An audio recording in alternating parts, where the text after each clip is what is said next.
Its exploits are legendary. Its battlefield, the skies over Korea. For over 2 years, this famed jet fighter took on its Russian counterpart, the powerful MiG-15, and cut its way through the communist ranks that threatened the air supremacy of the United States. The F86 Sabre.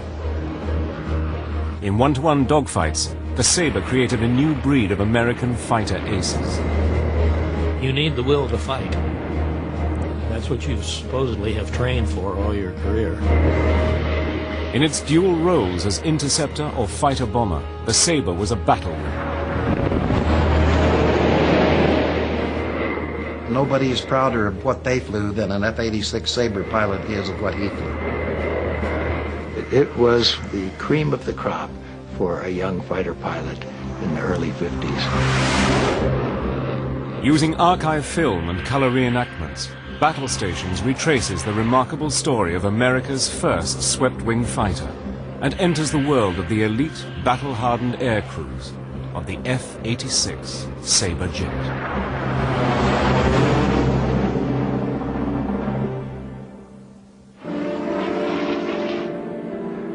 By the end of World War II, the Allies were flying a series of classic fighter aircraft. The P-51 Mustang, with its high speed and long range, escorted the heavy bombers right over the heart of Hitler's Reich.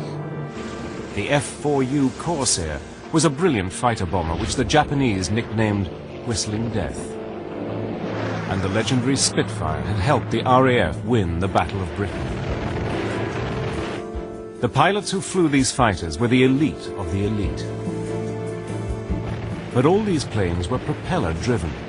A new technology would soon dominate the skies, the jet engine.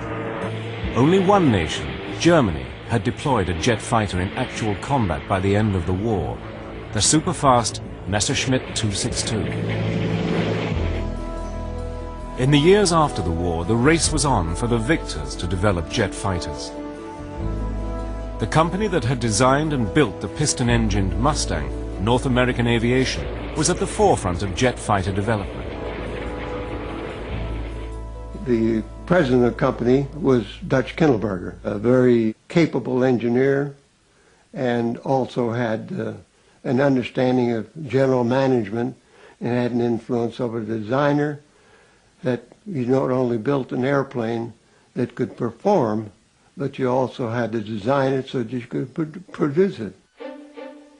James Dutch Kindleberger's design team, led by John Lee Atwood, one of the designers of the Mustang, had access to the data captured from the Germans at the end of the war. The Germans had experimented with a variety of aircraft designs before coming up with the swept wing of the ME-262.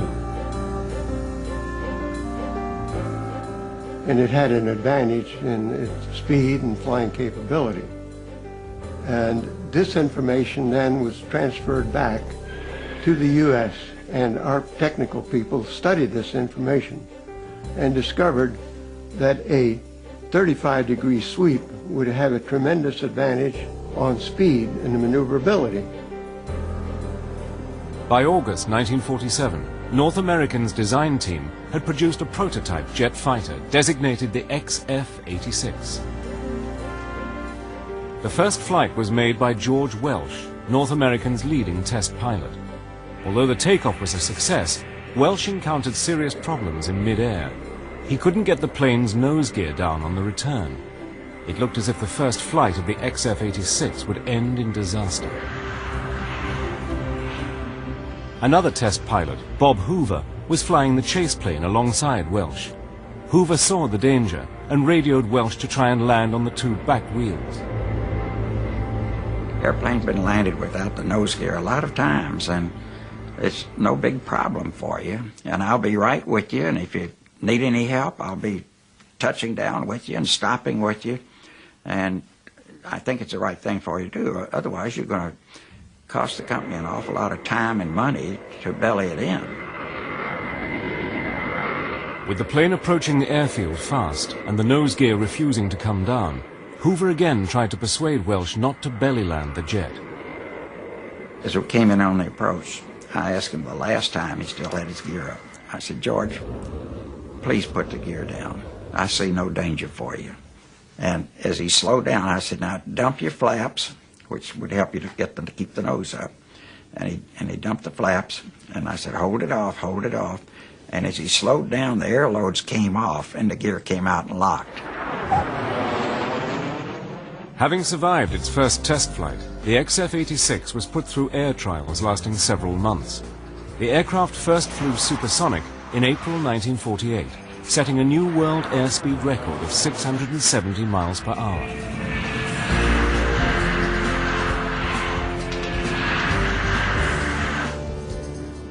Now officially designated the F86, the jet fighter first entered service with the US Air Force in the spring of 1949. It was also given the name that would become a legend of the skies, the Sabre.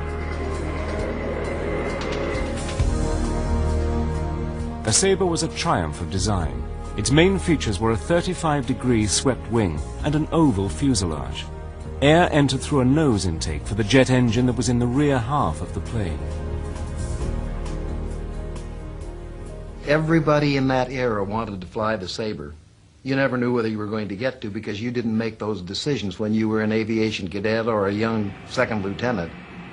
When the Sabre F86 came along, I mean, it was just the epitome of a beautiful airplane that handled just so well, especially in and out of the traffic pattern, and of course it did a very good job. The F-86 was a fine-looking bird. It looked like it was going fast. When you got into it and started flying it, the aircraft itself just handled beautifully. It was sort of like a sports car compared to the rest of it.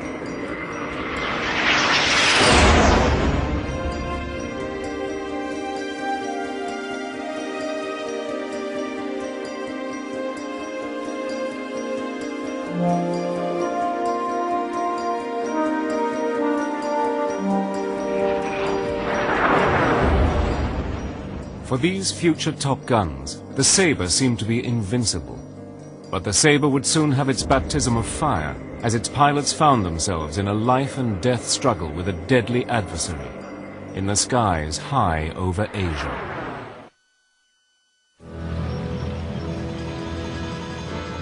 The peace at the end of World War II was soon followed by a period of tension between the two superpowers, the Cold War. With Japan's defeat in 1945, the Americans and the Soviets jointly occupied the former Japanese colony of Korea. Using the 38th parallel as the dividing line, the Communists occupied the north and the Americans the south. But after several years of division, the North tried to unify the country by force, and in June 1950, North Korea suddenly attacked South Korea.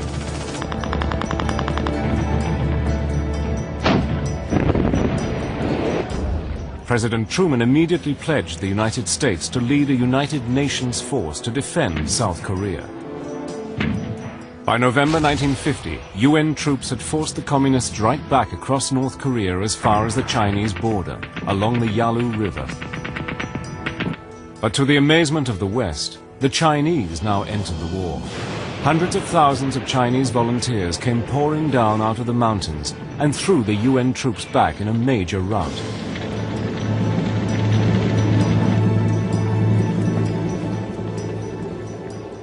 Until the Chinese invasion, the Allies had total mastery of the air. American B-29 bombers ranged freely over North Korea, bombing enemy targets without fear of attack.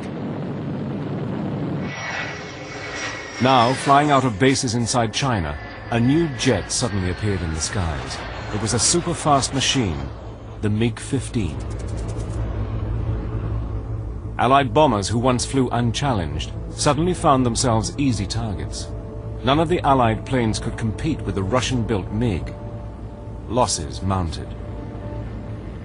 The MiG was really designed to shoot down B-29s, or big bombers. It was armed with one 37mm cannon on the right side under the intake, and on the other side there were two 23mm cannons. If those big balls of fire started going by you, it was boom, boom, boom, boom, about that fast.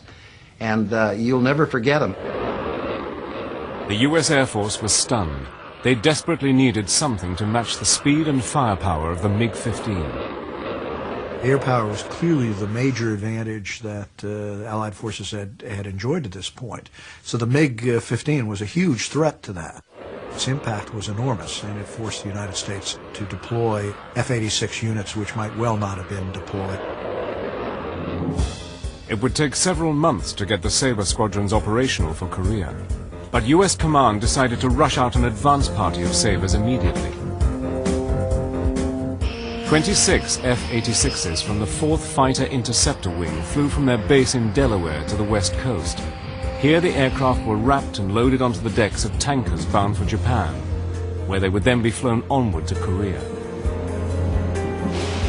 However, on arriving in Japan, their commander, Lieutenant Colonel Bruce Hinton, found that his urgently needed jets had been damaged. The cover didn't seal all the way, and so salt water was allowed to get to some of those airplane parts.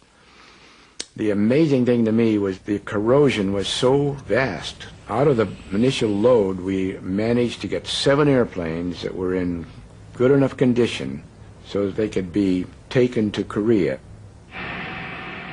It was a disastrous setback. Only a tiny number of serviceable jets were ready for action. Within days, a patrol of 4 Sabres was in the air over Korea when they encountered their first MiGs. We spotted these 4 airplanes coming toward us at a very impressive high rate of speed. It was unbelievable how fast they seemed to be going compared to all other airplanes we'd been seeing up to then. The astonished pilots took evasive action against the equally surprised MiGs. The lead Sabre rolled his jet to come up behind the MiG leader and fired.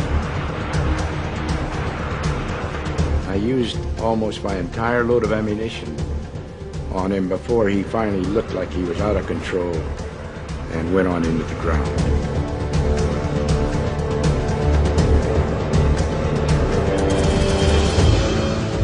Bruce Hinton, seen here getting out of his plane, took the accolade of being the first Sabre pilot to shoot down a MiG-15. But he was under no illusion about its capabilities. My first impression then of the MiG was that I was up against something that was really a dynamo of an airplane. This tiny advance party of Sabres had been lucky. But would Bruce Hinton's triumph be a foretaste of what was to come? On the ground, the UN forces checked the Chinese advance. They retook Seoul, the South Korean capital, in a bloody battle, and a new front line was established just north of the 38th parallel.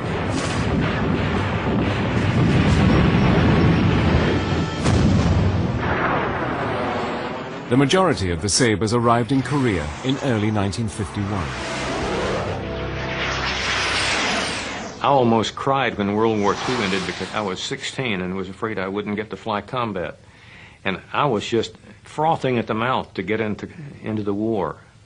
I got my choice out of flight school of assignments, and I volunteered for F-86s in Korea. When I came along as a young second lieutenant, I felt there was nothing really that I wanted to be a part of more than the Korean War.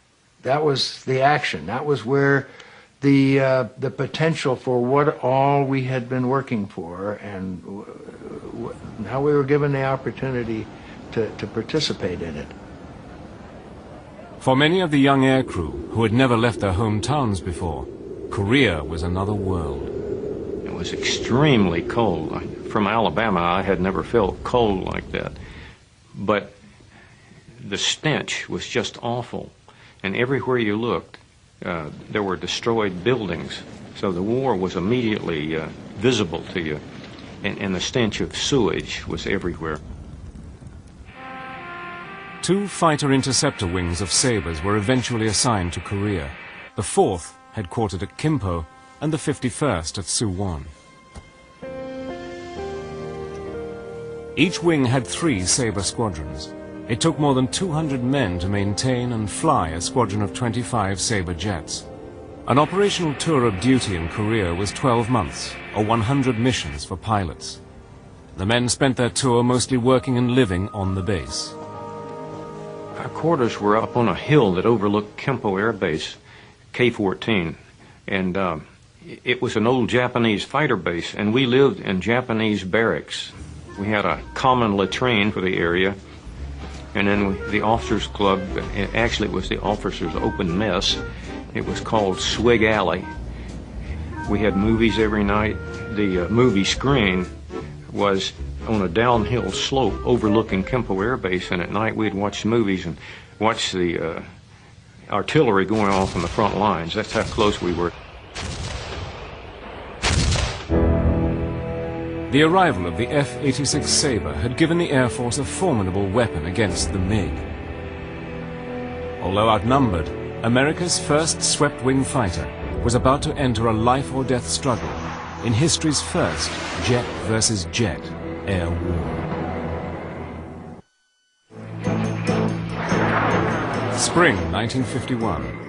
In the skies over Korea, American and Chinese fighters, equipped with the most powerful aircraft to date, were about to engage in the first full-scale jet versus jet combat in history. The sheer speeds of the jets in air combat were incredible. Two jets approaching head-on could be closing at over 1,200 miles per hour. Dogfights could be over in a split second.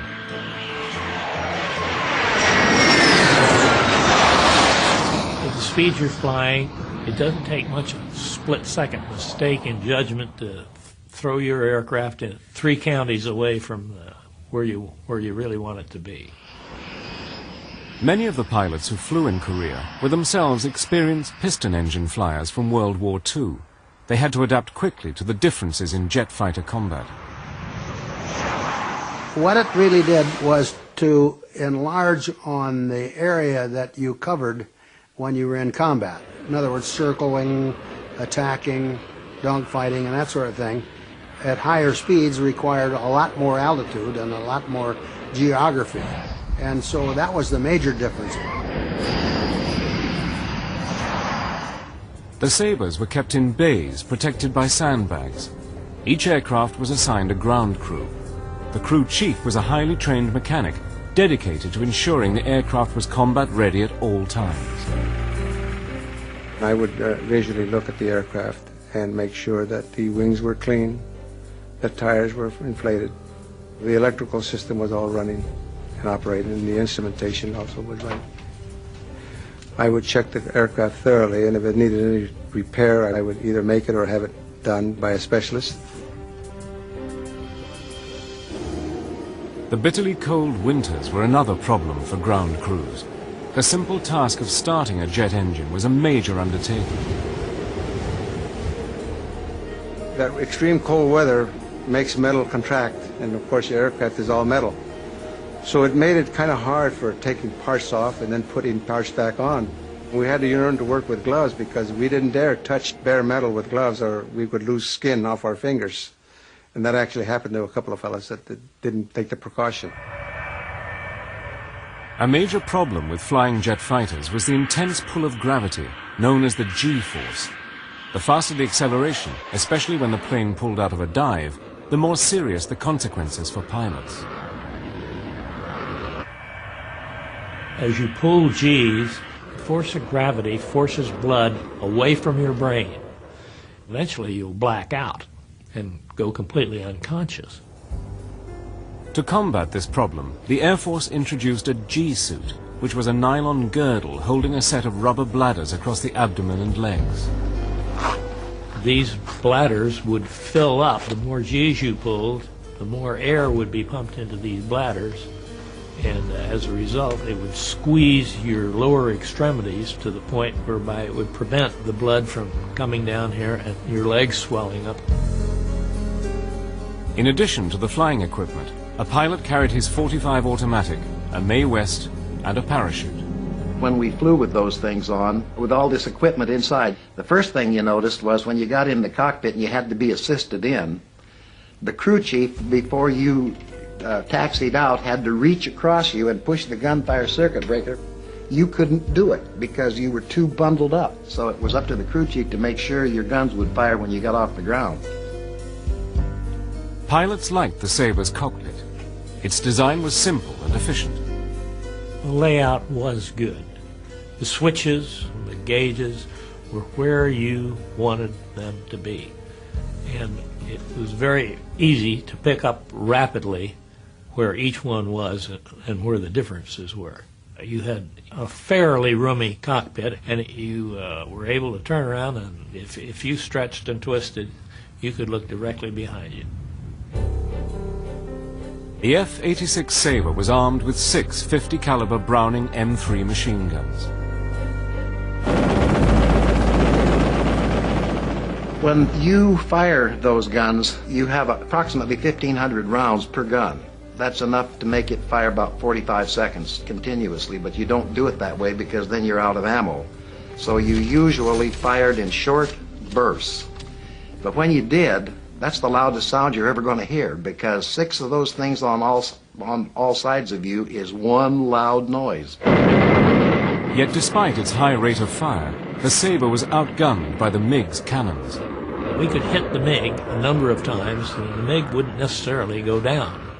But if the MiG hit an F-86 a few times with those cannons, the F-86 was not going to make it home. The MiGs were also better able to climb when fighting at lower altitude. The MiG had things that we would have liked to have. It could get higher than we could. That's a big advantage, because if you can come down on somebody, your chances of getting him are much better. They could get above us, and we couldn't touch them. The one big advantage the Sabre did have over the MiG was a better gun sight. The Sabre was able to lock onto and track a target, which improved its kill rate. Okay, I want to take that one on the outside there. Keep it covered now. Going in. It was a very satisfying job to see the plane come back and that everything was all right. The bonus was when we came back and we see that they would have a burnt nose, and that meant that the guns had been fired in combat. And of course, if our pilot happened to get MiG, well then we felt we took credit for it, because that was our plane. We fixed it. Each morning the pilots were briefed on the day's missions, which could be close support for bombers or routine combat patrols. The Sabres would take off at 3-second intervals and cruise at about 40,000 feet, constantly on the lookout for MiGs. Tactics were similar to those used by the German Luftwaffe in World War II. Most of our formations were flown in what we called a fingertip formation, and that's because your fingers are the same positions relative as the planes in that four-shipper.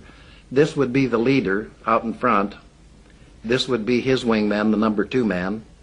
This would be the element leader, number 3, and 4 would be his wingman. But the essential combat unit was a pair, a leader who was covered and protected by his wingman. You have to almost be two-headed. You have to watch your leader, and you have to maneuver with him, but your sole job is to keep him clear, because when he's shooting, he can only concentrate on the gun sight and the enemy aircraft up ahead. Wingmen learn to fly backwards in the seat and still stay in formation. It was just terrible to say, "Lead, I've lost you," on the radio. I mean, that was just the worst thing you could possibly say. But in spite of the deployment of 150 Sabres to Korea, it remained outnumbered by the MiGs.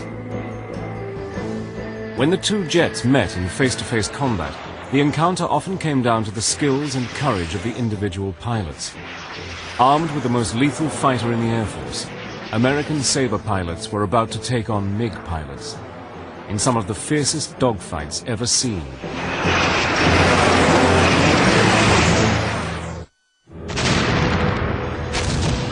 Initially, the Korean War was a bitter struggle for survival. But after 6 months of brutal combat, it settled into a war to contain communist expansion in Asia. Many in the US military regarded Korea as a war fought with their hands tied behind their backs. They believed they were not allowed by the rules of engagement to take the action that would bring total victory. The air war was mostly fought over North Korea. The MiGs were flown out of bases like Antung, across the border in China. The area in which they patrolled, preying on US bombers, was known as MiG Alley. It was here that most of the dogfights took place.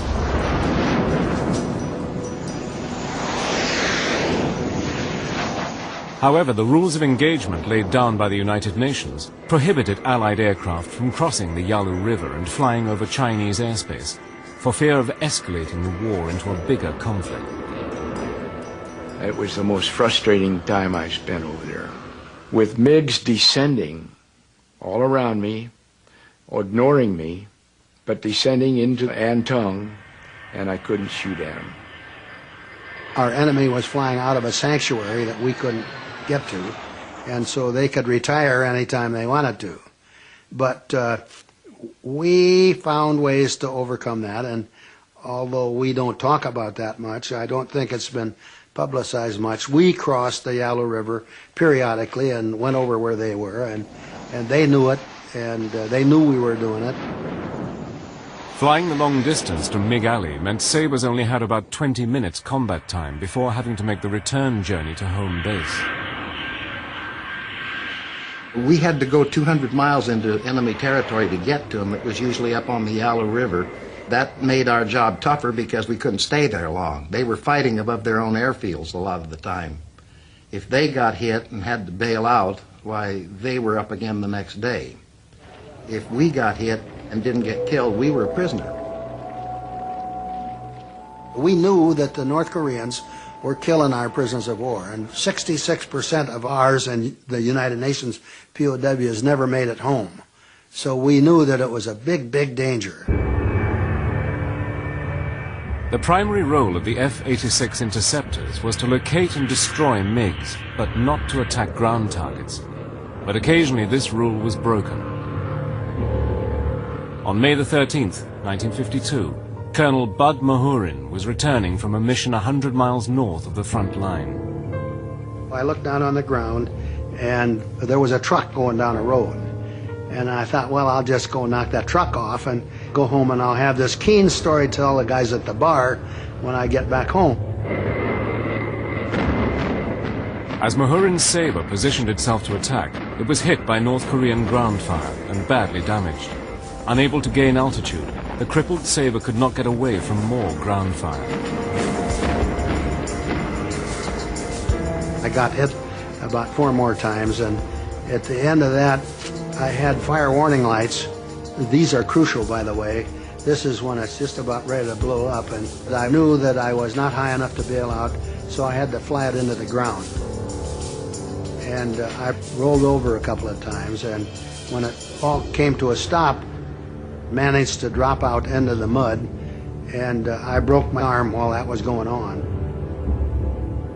Although Colonel Bud Mahurin survived the crash, he became a prisoner of war.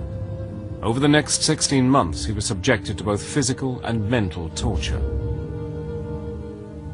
Out of the 7,200 American POWs held by the communists, 2,700 never returned home.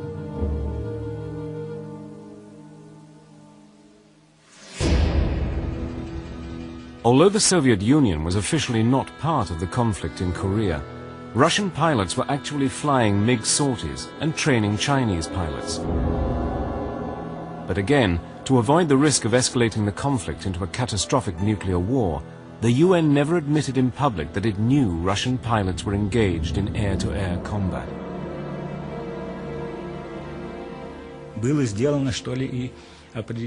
A certain secrecy had to be maintained. Because of that, we were supposed to always communicate in Chinese in the air.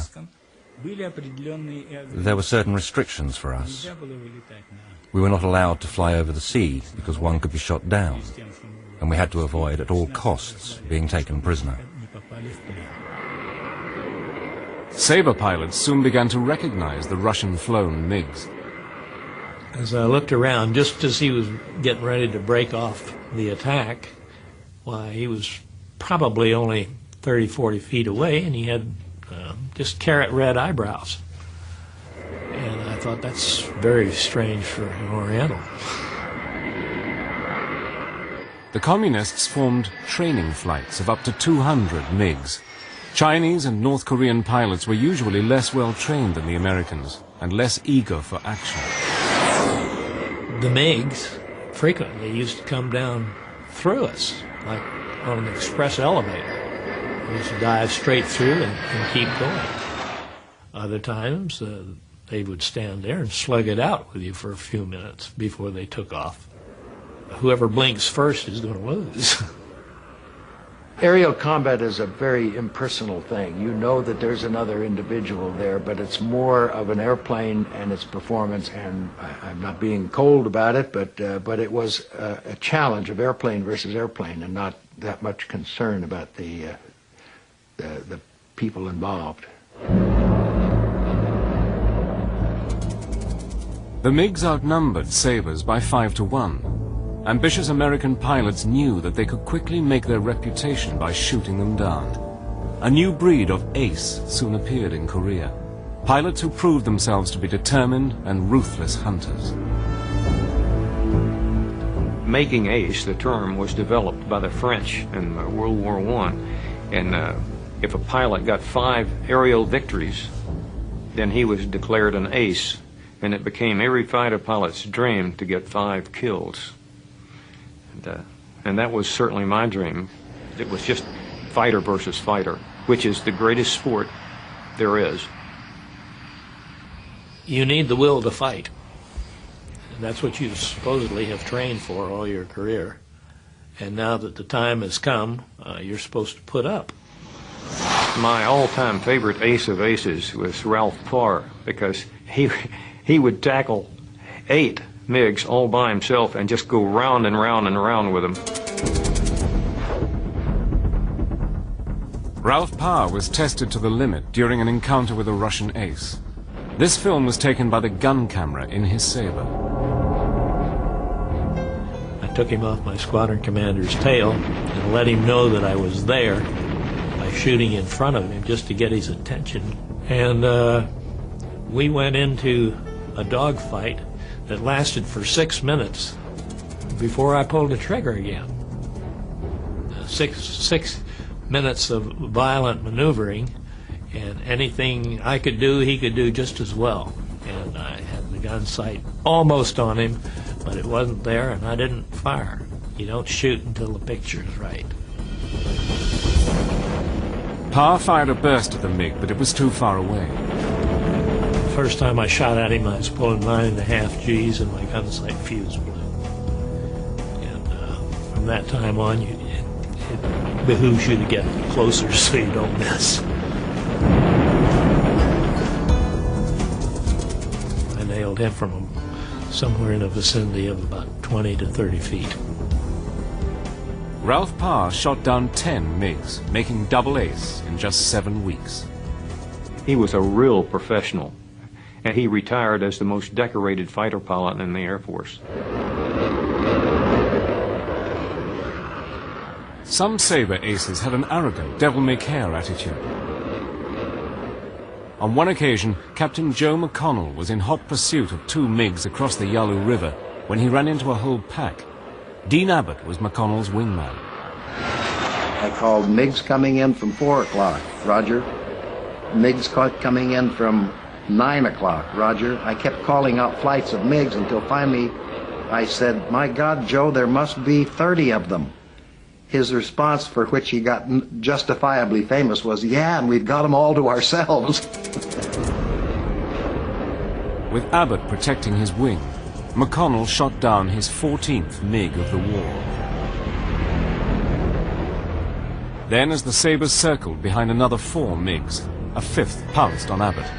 Immediately, McConnell maneuvered into position to attack. He did a half roll around the guy who continued to shoot at me when he should have switched to McConnell, who was slightly behind, and nailed him. That was number 15, and that made him the first triple ace in the war and one of only 2. Joe McConnell went on to shoot down a 16th MiG to become the highest-scoring ace of the Korean War.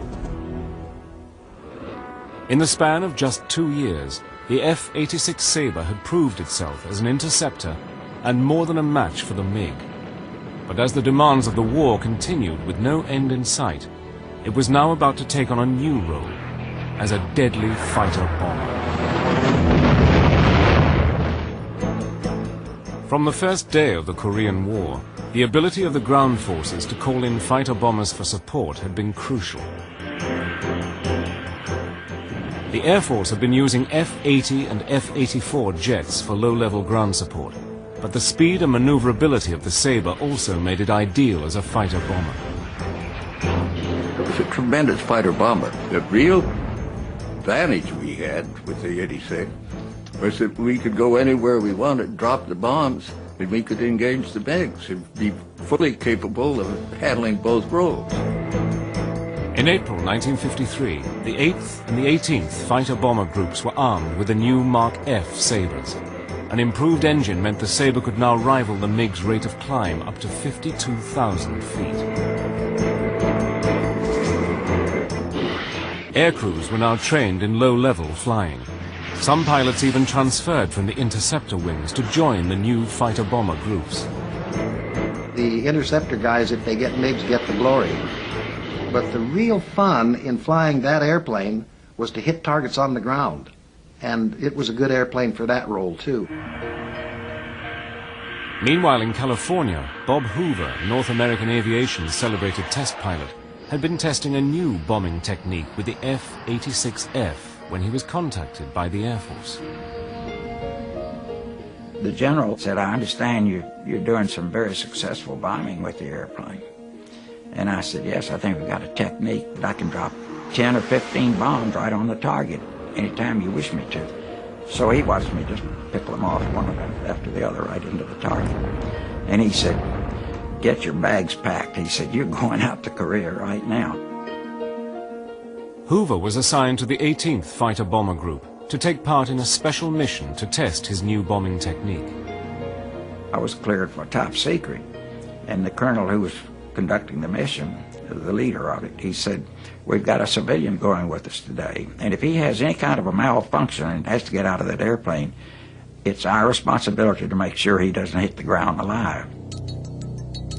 The target was a vital North Korean bridge, which had miraculously survived previous bombing raids. As the flight approached the bridge, Hoover was eager to demonstrate his new technique, but the group leader was in line to bomb the target first. I was the number 2 person in this 16-bird flight, and I released my bomb and pulled up, and someone behind me said, hey, boss, you got a direct hit, meaning the colonel had gotten a direct hit and the bridge was gone. And I just knew I had knocked it out, and so then a formation pulls up together. Now, this is good luck. The leader had a malfunction, and he still had his bombs. Now, you know, nobody would ever believe that that technique really worked had that not been so lucky for me.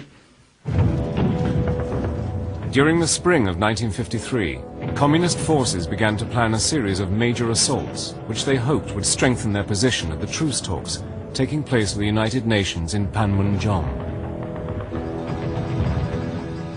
In a series of raids, the Sabres exploited their speed and accuracy to smash munitions trains and arms dumps, helping to prevent an all-out communist offensive.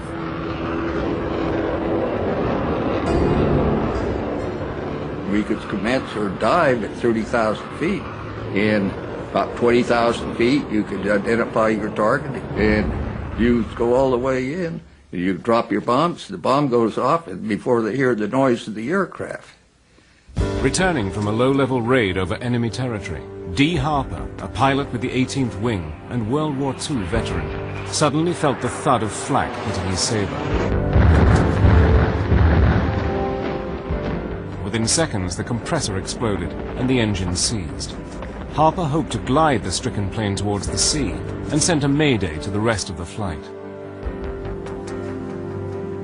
Harry Evans called me and said I was on fire. D, you better get out of that airplane. He said, you look like a Roman candle. About that time, nobody had to tell me any longer, but the second explosion took place. It blew the bottom of the airplane away, part of the wings. I could now see the fire roots and smoke coming into the cockpit. Harper bailed out at low altitude and managed to pull the ripcord before hitting the ground. Despite breaking several ribs and causing a contusion of the spine, he managed to crawl behind a rock. If you've never been missing in action, you never know the feeling or the full understanding of the word lonely. When you've lost your machine, you find yourself hundreds of miles from home in enemy territory, people willing to kill you, and you've never been there before, well, there was a loneliness there and a depth of desperation that few people ever understand. Harper could hear a rescue helicopter in the distance. He breathed a sigh of relief until he saw 2 Chinese soldiers coming towards him. I knew I couldn't win the war with a .45 pistol against the Chinese army, but I knew within the immediate area there was a helicopter. And I figured if I could control that area for 10 minutes with my .45 and get them in there, that would save me a long, long stay up at prison camps up in North Korea. So I made the gamble and I shot the 2 Chinese. Harper was rescued a few minutes later. He recovered from his injuries to continue his flying career in the Air Force.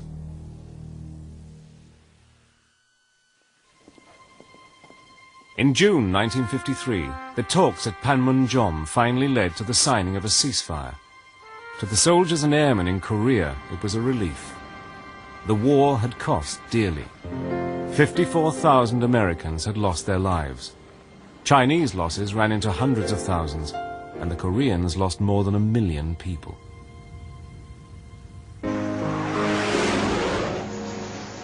In the air war, the Air Force claimed to have shot down 792 MiGs for the loss of 78 Sabres, an extraordinary 10-to-1 ratio that's always been challenged by the Russians. The very speed of the air-to-air battle made it very difficult to calculate exactly who had shot down an aircraft. My guess is that the ratio may well turn out to be 8-to-1, which is really quite an astonishing ratio. The superior training, attitude, and determination of the Sabre pilots had made all the difference against the communists. I just felt I was very privileged to be able to work on our aircraft. I have a sense of pride of being with the very best I thought the Air Force could produce, both in airplanes and men. The Sabre was a remarkably forgiving airplane. You didn't even have to necessarily be a very good pilot to fly it because it was good to you. It was hard to make a mistake in it that would kill you. It became part of me. We were one piece. So that I wasn't lowering a wing. The whole thing was a maneuver. It was just the way it felt. It was a beautiful airplane to fly. For 2 years, the F86 faced a lethal enemy in the skies over Korea, where it outperformed the MiG and held the line. It became one of the great fighter jets of the 1950s and 60s. For many pilots, the Sabre has remained the ultimate jet fighter. I've had the privilege of flying most of our current airplanes all the way back to the first jets. And I can tell you that of all of those airplanes, I felt more comfortable, more at home in the F86 Sabrejet than any of the rest of the airplanes. I have about 5,000 hours of fighter time, so I got to know quite.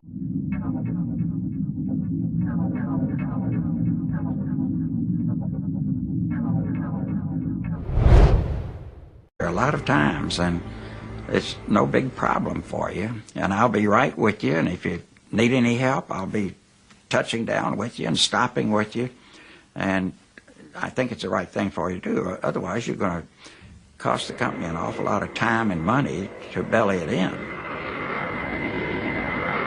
With the plane approaching the airfield fast and the nose gear refusing to come down, Hoover again tried to persuade Welsh not to belly land the jet. As we came in on the approach, I asked him the last time he still had his gear up. I said, "George, please put the gear down. I see no danger for you."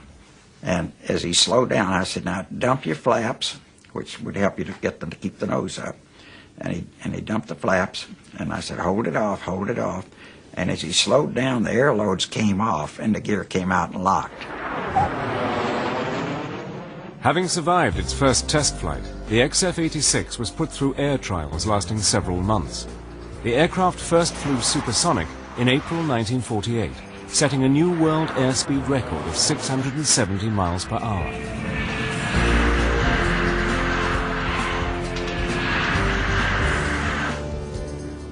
Now officially designated the F-86, the jet fighter first entered service with the U.S. Air Force in the spring of 1949.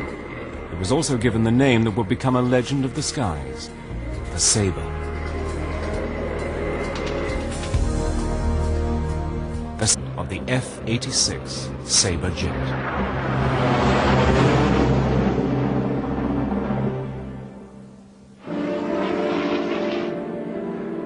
By the end of World War II, the Allies were flying a series of classic fighter aircraft. The P-51 Mustang, with its high speed and long range, escorted the heavy bombers right over the heart of Hitler's Reich. The F-4U Corsair was a brilliant fighter bomber which the Japanese nicknamed Whistling Death. And the legendary Spitfire had helped the RAF win the Battle of Britain. The pilots who flew these fighters were the elite of the elite. But all these planes were propeller-driven. A new technology would soon dominate the skies, the jet engine. Only one nation, Germany, had deployed a jet fighter in actual combat by the end of the war, the super-fast Messerschmitt 262. In the years after the war, the race was on for the victors to develop jet fighters. The company that had designed and built the piston-engined Mustang, North American Aviation, was at the forefront of jet fighter development. The president of the company was Dutch Kindleberger, a very capable engineer, and also had an understanding of general management and had an influence over the designer that he not only built an airplane. Sabre was a triumph of design. Its main features were a 35-degree swept wing and an oval fuselage. Air entered through a nose intake for the jet engine that was in the rear half of the plane. Everybody in that era wanted to fly the Sabre. You never knew whether you were going to get to because you didn't make those decisions when you were an aviation cadet or a young second lieutenant. When the Sabre F86 came along, I mean, it was just the epitome of a beautiful airplane that handled just so well, especially in and out of the traffic pattern, and of course it did a very good job. The F86 was a fine-looking bird. It looked like it was going fast. When you got into it and started flying it, the aircraft itself just handled beautifully. It was sort of like a sports car compared to the rest of it.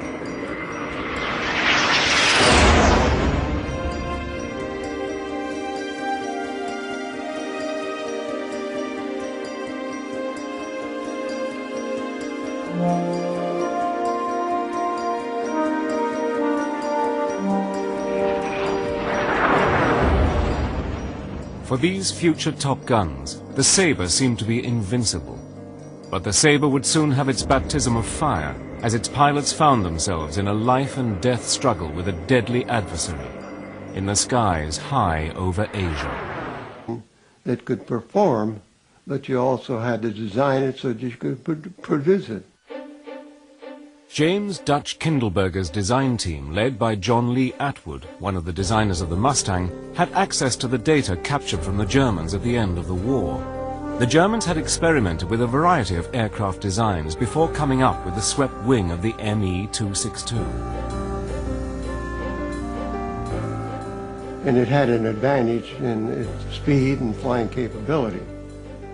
And this information then was transferred back to the U.S., and our technical people studied this information and discovered that a 35-degree sweep would have a tremendous advantage on speed and maneuverability. By August 1947, North American's design team had produced a prototype jet fighter designated the XF86. The first flight was made by George Welsh, North American's leading test pilot. Although the takeoff was a success, Welsh encountered serious problems in mid-air. He couldn't get the plane's nose gear down on the return. It looked as if the first flight of the XF-86 would end in disaster. Another test pilot, Bob Hoover, was flying the chase plane alongside Welsh. Hoover saw the danger and radioed Welsh to try and land on the two back wheels. Airplane's been landed without the nose gear.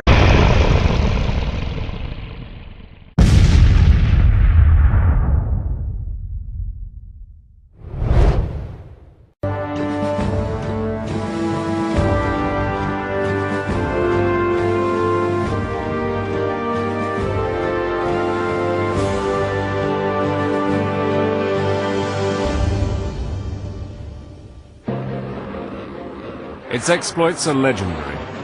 Its battlefield, the skies over Korea. For over 2 years, this famed jet fighter took on its Russian counterpart, the powerful MiG-15, and cut its way through the communist ranks that threatened the air supremacy of the United States. The F86 Sabre. In one-to-one dogfights, the Sabre created a new breed of American fighter aces. You need the will to fight. That's what you supposedly have trained for all your career. In its dual roles as interceptor or fighter bomber, the Sabre was a battle. Nobody is prouder of what they flew than an F-86 Sabre pilot is of what he flew. It was the cream of the crop for a young fighter pilot in the early 50s.